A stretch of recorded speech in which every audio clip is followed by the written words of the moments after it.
കോഴിക്കോട് വരുമ്പോൾ neat and comfortable ആയിട്ട് budget friendly rooms നോക്കുന്നവർ ഈ വീഡിയോ ഒന്ന് സേവ് ചെയ്ത് വെച്ചോളൂ. കാലിക്കറ്റ് സിറ്റിൻ്റെ ഒരു സെൻട്രൽ ഏരിയ തന്നെയാണ് പാളയം. റെയിൽവേ സ്റ്റേഷനിലേക്കാണെങ്കിലും ബസ് സ്റ്റാൻഡിലേക്കാണെങ്കിലും ഒക്കെ വളരെ അടുത്താണ്. തളി അമ്പല പരിസരത്ത്, അതായത് സാമൂതിരി രാജാവ് ഭരിക്കുന്ന കാലം തൊട്ട് സംരക്ഷിച്ചു വരുന്ന കോഴിക്കോടിന്റെ ഒരു ഹെറിറ്റേജ് വിളിച്ചു പറയുന്ന സ്ഥലത്തായിട്ടാണ് ഈ ഒരു ഹോം സ്റ്റേ സ്ഥിതി ചെയ്യുന്നത്.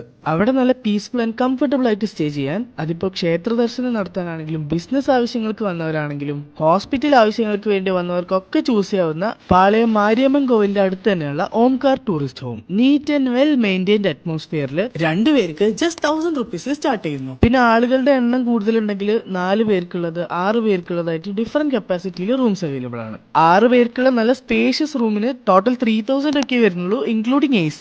ഇത് കൂടാതെ അണ്ടർഗ്രൗണ്ട് പാർക്കിംഗ് ഫെസിലിറ്റീസ് ഒക്കെ ഉണ്ട്. അപ്പൊ ഫ്രണ്ട്സിന്റെ ഫാമിലിന്റെ കൂടെ കാലിക്കറ്റിലേക്ക് ട്രാവൽ ചെയ്യുമ്പോൾ സിറ്റി സെന്ററിൽ തന്നെ സ്റ്റേ ചെയ്യാൻ ഒരു ഡീസന്റ് ഓപ്ഷൻ നോക്കുന്നവര് ഓംകാർ ടൂറിസ്റ്റ് ഹോം എന്തായാലും ഒന്ന് നോട്ട് ചെയ്ത് വെച്ചോളൂ.